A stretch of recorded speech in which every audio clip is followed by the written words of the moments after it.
In this video, I'm going to show you how you can turn off comments on YouTube in 2020. Now, first of all, go into your YouTube Studio, then click on Creator Studio Classic. So we want to go to the Classic Creator Studio. And then next up, you actually want to go into video. So let's see if this is actually, yeah, there you go. So right now, you can actually click on any of the videos you want to turn off comments for.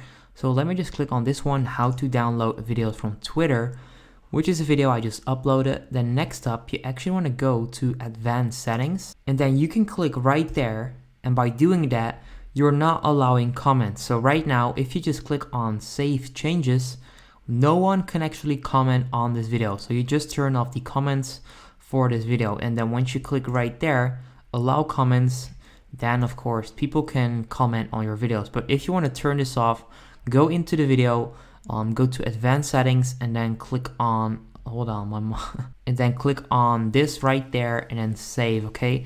That's exactly how you can turn off comments on YouTube in 2020.